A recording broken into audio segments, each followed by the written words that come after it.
Everyone, जय Balaji. Welcome back to code rider. स्वागत है आपका फिर से एक वीडियो में। तो यार आज हम करने जा रहे हैं हमारी ड्रीम बाइक का ओनरशिप रिव्यू। तो जी हाँ, GS 310 जो मेरी है ड्रीम बाइक, इसका हम करने जा रहे हैं ओनरशिप रिव्यू। तो इसके ओनर से आपको मिलवाते हैं और उन्होंने अभी तक क्या फील करा, कितना बाइक चलाया, ईच एंड एवरीथिंग हम आपके साथ करेंगे शेयर। तो करते हैं वीडियो की शुरुआत। सबसे पहले मेरा क्वेश्चन आपसे ये रहेगा कि भाई आपने सिर्फ ये टूरिंग पर्पज़ के लिए बंदे इसको लेते हैं, आपने सिर्फ ये टूरिंग बाइक ही क्यों चूज़ करी?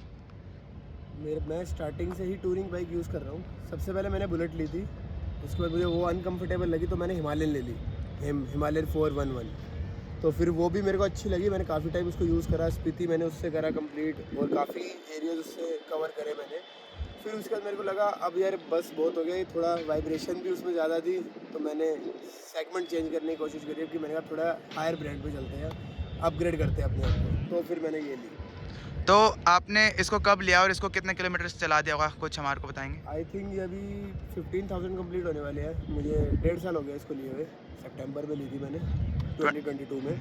इस सेगमेंट में मतलब 4 लाख के अंडर काफ़ी सारी बाइक्स आती है, लाइक KTM 390 एडवेंचर आती है, ड्यूक 390 आती है, अदर बाइक्स आती है, डोमिनार वगैरह काफ़ी सारी बाइक्स आती है। आपने सिर्फ यही ब्रांड क्यों चूज़ करा और ये बाइक क्यों चूज़ करा? मैंने 3-4 बाइक्स चलाई थी, लाइक जैसे BMW चलाई मैंने, फिर बेनेली TRK 251 आई थी, आई थिंक वो चलाई मैंने KTM चलाई थी एडवेंचर, ADV 390 मैंने, हिमालयन दोबारा चलाई थी। बट फिर जो मुझे कंफर्ट इसमें लगा वो मुझे बाकी बाइकों में लगा। और बेनेली वैसे पसंद आई थी मेरे को, सेकंड ऑप्शन मेरा बेनेली था, बट उसका ये था कि वो जापानीज़ कंपनी है तो इसलिए मैं नहीं प्रेफर कर रहा था। मैंने JS फिल्म्स, सब जानती है जेसन बाजी को, मैंने उनसे भी बातचीत करी इस बारे में कि कौन सी लेनी चाहिए, क्या करूँ क्या नहीं करूँ। उन्होंने मुझे V-Strom भी वो करी थी, रिकमेंड करी थी, बट मैंने वो कहते हैं तू एक काम कर, यही ले, यही बेस्ट। तब वो उनके पास भी यही थी पहले, तो उन्होंने कहा यही बेस्ट रहेगी। तो अभी तक मीन्स आपने इसको 15,000 चला दिया, तो सबसे वन गो में कितना लंबा इसको लेके गए हो? कि ऐसा कोई ट्रिप जो आपने सबसे एक वन गो में इसको मारा हो ट्रिप को? मैं नेपाल गया हूँ रिसेंटली, लोअर मुस्टैंग करा है मैंने इस पर कंप्लीट, विद पिलियन भी, जो लोअर मुस्टैंग का पोखरा के बाद शुरू होता है, तो वो भी मैंने इस पर करा है विद पिलियन। तो ऐसी कोई ना उसको दिक्कत हुई ना मेरे को दिक्कत हुई। तो उस दौरान मीन्स आपको कुछ भी प्रॉब्लम नहीं हुआ इस बाइक से? कोई इशू नहीं आया। बट ये है कि इसमें ज़्यादा जब अगर हम ओवरलोड बाइक है और उसके ऊपर आगे प्रेशर जाता है तो आगे कहीं ना कहीं शॉकर में से आवाज़ आती है। तो ये एक इसका माइनस पॉइंट है। वो अगर आप ज़्यादा भी थोड़े बहुत भी शॉकर में भी ज़्यादा अगर इसको एक बारी चली गई, ज़्यादा डाउन चली गई आगे से, तो ये आवाज़ उसकी फिर रहेगी आपको एटलीस्ट 1 वीक तो रहेगी वो आवाज़। 310 सेगमेंट के अंदर मैं क्या आप इसको कहेंगे कि अंडर पावर है या नॉर्मल है, मतलब ठीक है? इसके पावर के बारे में क्या कहना चाहेंगे आप? नहीं, मेरे को नहीं लगती। जो टूरिंग सेगमेंट में है उनको नहीं लगेगा कि ये अंडर पावर है। हिमालयन फिर एक टाइम पे अंडर पावर लगेगी, बट उसका हॉर्स पावर अच्छा है, उसका लो टॉर्क अच्छा है। सबसे बेस्ट जो हिमालयन 411 का है वो लो टॉर्क है। बंदे उसको तभी इसी रीज़न से ही लेते हैं ऑलमोस्ट, जितने भी राइडर्स हैं, कि उसके लो टॉर्क बहुत पावरफुल है। मतलब BMW का हमको सबको पता है कि मीन्स 10,000 के आसपास इसकी सर्विस होती है। तो मैंने भी ऐसा सुना है, कि मेरे को नहीं पता मैं सही हूँ या गलत हूँ, आप मेरे को इसके बारे में बताना, कि मैंने सुना है कि जब हम इसको सर्विस पे लेकर जाते हैं तो वहाँ पर इसके पर मिनट के हिसाब से मीन्स वो चार्जिंग कटते हैं। Is it right? और मिनट और पर नट के हिसाब से उसके चार्जेस होते हैं। जितना नट खुलेगा मिनट के हिसाब से उसको उतना पैसा होता है उसका, उस पार्ट का। तो फिर उसके बाद वो इंक्लूड होता है। फिर उसके बाद हमारी बिल बनता है जो कि हमें हिला देता है। तो बिल, हाँ सही है। सर्विस कॉस्ट बहुत महंगी है इसकी, बाकी किसी भी कंपनी से अगर आप देखो कंपेयर करो तो सबसे महंगा इसी का ही है। और पार्ट्स भी इसके कॉस्टली है, तो इसकी सर्विस कॉस्ट भी काफ़ी महंगी है। और रही बात कि 10,000 किलोमीटर पे कहते हैं कि सेकंड सर्विस का, वो ट्रू है। सेकंड सर्विस 10,000 किलोमीटर पे ही होती है। बट हाँ, कॉस्ट आपकी वही इफेक्ट करेगी आपको 10 to 15,000। अगर कोई पार्ट का इशू आ गया तो वो और फिर हायर चला जाएगा, बट रहेगा यही 10 to 15,000 के बीच में आपकी कॉस्ट पड़ेगी। तो इसका मीन्स सबसे बड़ा डिसएडवांटेज आप क्या बोलोगे इस बाइक का? वो डिसएडवांटेज इसका एक दो है, जैसे कि बैटरी इशू है।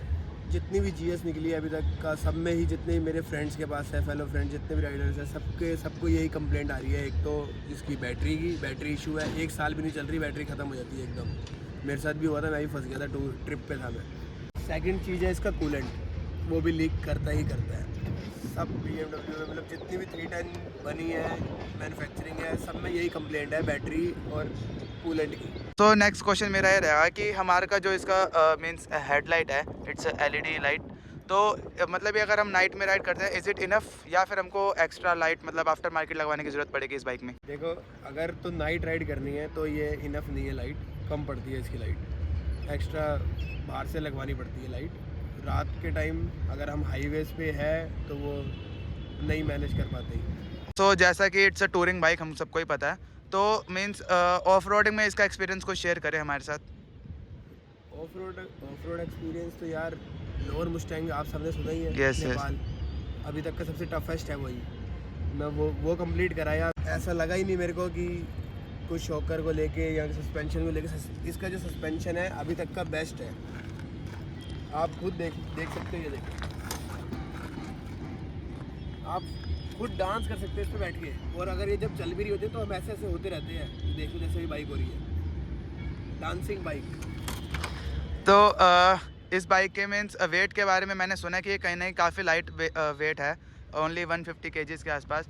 तो मीन्स आपको कुछ डिफिकल्टी हुई है कि लाइक हाईवे पे जैसे साइड से कुछ ट्रक वगैरह तेज स्पीड में जाते हैं तो उस दौरान? कहीं ऐसे कोई कमी नहीं है इसमें, कोई लाइट वेट की कमी नहीं है। बस एक इशू रहेगा, अगर आपके साथ पीछे वेट है और आपको हिल पे चल रहे हो और अगर आपने वहाँ गेयर छोटा करा, जैसे हम 3 पे चल रहे हैं, 3 से तुमने 1 करा एकदम, तो वो आगे से उठ जाएगी, क्योंकि आगे लाइट है। आगे लाइट वेट है, यहाँ से भारी है बाइक और पीछे लोड होगा, हमारा वेट यहाँ पे आ गया तो बाइक ऑटोमेटिकली आगे से जंप मारेगी हल्की बहुत। ओके, ये थोड़ा इशू मुझे एक माइनस पॉइंट भी लगा इसका। इस बाइक का सबसे प्लस पॉइंट क्या लगा, मीन्स एडवांटेज, या फिर जो चीज़ आपको बहुत पसंद आई हो इस बाइक में ऑन करने के बाद अभी तक? सबसे पहले तो भाई ये BMW खुद अपने आप में सबसे अच्छा लगा मेरे को, ठीक है। Second suspension, third handling. Okay, मैंने इसको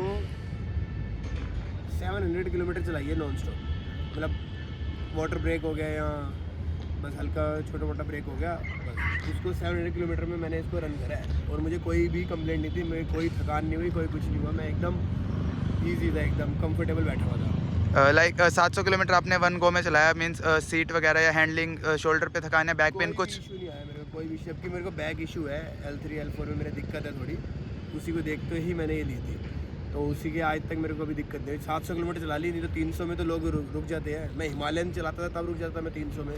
तो बात करते हैं इसकी ब्रेकिंग की और मीन्स इस बाइक के कंट्रोल के बारे में कुछ शेयर करें हमारा एक्सपीरियंस।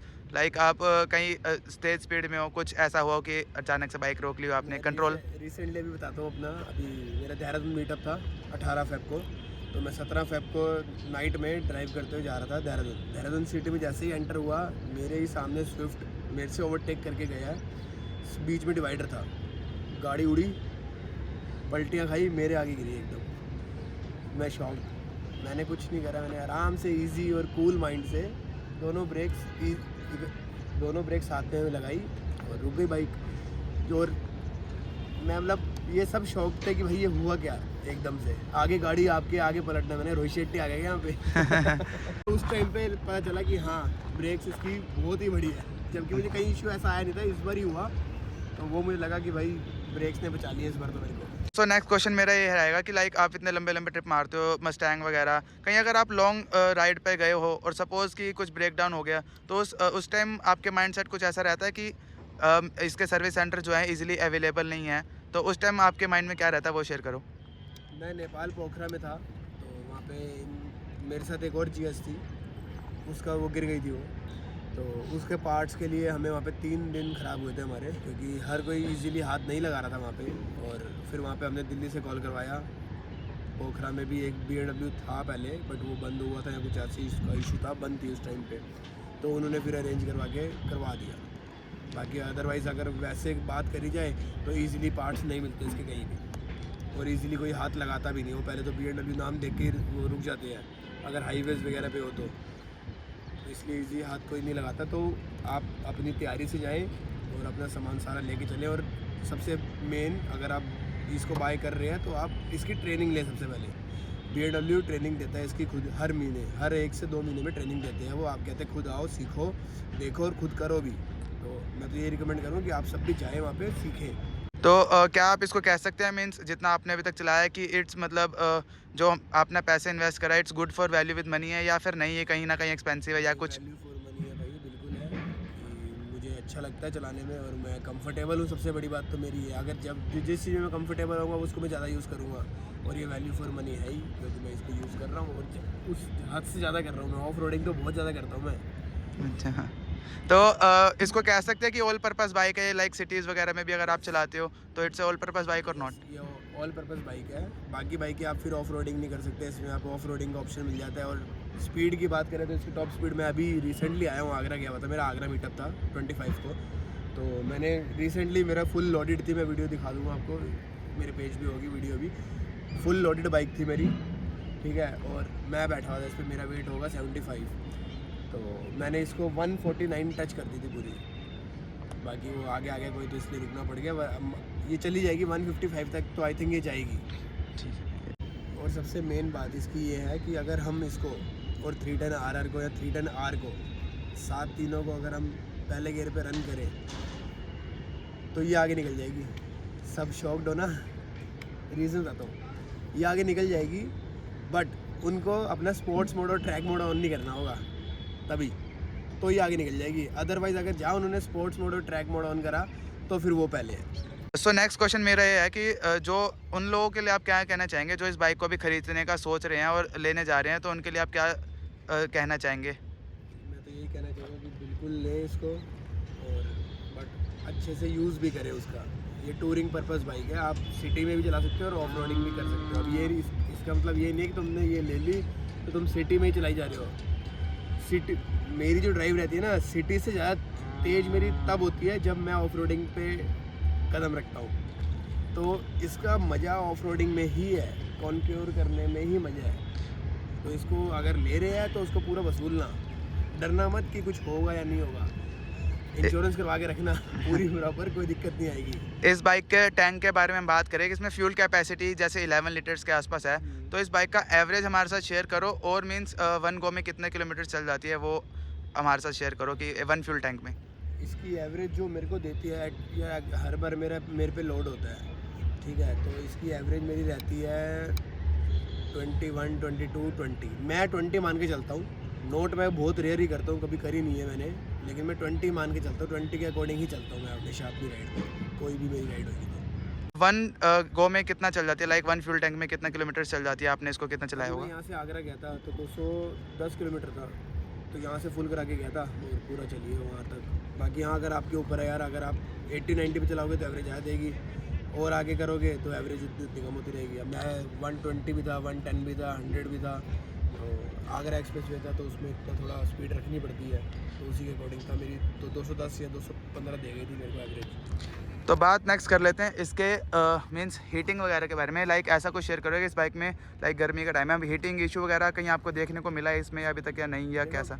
ऐसी कोई इशू आई नहीं मेरे को, हीटिंग की कोई इशू नहीं आई। बट हाँ ये है कि अगर आप ट्रैफिक में हो काफ़ी, जैसे दिल्ली में पंजाबी बाग फेमस हो गया था बीच में ट्रैफिक दिल्ली का, अगर वहाँ हो आप, वहाँ मैं एक बार फंस गया था, तो तब वहाँ पे हीट इशू आ गया था मुझे। लेकिन फिर वो गर्मी भी, जून जुलाई गर्मी आती दिल्ली की, 45-46 जा रहा था टेम्परेचर, तो वहाँ हीट तो करनी थी इसलिए। भाई नॉर्मली देखा जाए तो ज़्यादा हीट नहीं करता है। ऐसा नहीं है, कोई ऐसी इशू आया नहीं मेरे को कभी कि हीट कर रहा हो। हीट तभी करेगा जब आपका कूलेंट ख़त्म होने वाला होगा। तो like it's a touring bike, तो इसकी सीटिंग के बारे में कुछ बताओ। लाइक मेरे को लग रहा है कि इट्स मतलब ना ज़्यादा हल्की ना ज़्यादा हार्ड, तो इसके बारे में कुछ शेयर करो हमारे साथ। सीटिंग पोस्चर आप जैसे देख सकते हो कि एकदम स्लैंटिंग में जा रहा है और अच्छा है सीटिंग पोस्चर, मुझे भी इशू नहीं रहता। और सॉफ्ट की बात करें तो ये सॉफ्ट भी है, अगर आप अपनी सीट पे बैठे हो तो आपको वाइब्रेशन नीचे से नहीं आएगी जो बाकी बाइकों में से आती है, जैसे कि रॉयल एनफील्ड में आती है, आपको वाइब्रेशन अंदर फील होती है पूरी प्रॉपर। बट इसमें ऐसा नहीं है, अच्छी सीट बना रखी है इसकी, एकदम कम्फी है। तो लाइक अभी वाइब्रेशंस के बारे में आपने बात करी, तो इस बाइक में आपको मीन्स अगर 100+ की स्पीड में चलाते हैं तो उसके बाद आपको वाइब्रेशन देखने को मिलता है या नहीं? No vibration? No vibration. And मैंने 140 रखता हूँ इसको, 140 मैंने काफ़ी 2-3 बार रखी है लोड के साथ, तब वाइब्रेशन नहीं हुई मेरे को, तब नहीं मैं चली, क्योंकि मेरे पास हिमालयन थी पहले, तो मुझे उसी का एकदम था कि हाँ भाई वाइब्रेशन है उसमें, उसी को देखते ही मैंने ये तभी ली है, वाइब्रेशन के लिए ली। और दूसरा इसका सिटिंग पोस्चर बहुत अच्छा है, जिससे कि मेरे को इश्यूज़ नहीं होते अपनी मेरी बैक पे। तो इस वीडियो को करते हैं पर एंड, जाते जाते वीडियो को कर देना लाइक, और चैनल पे नहीं हो तो चैनल को कर देना सब्सक्राइब। मिलते हैं नेक्स्ट वीडियो में, तब तक बाय बाय।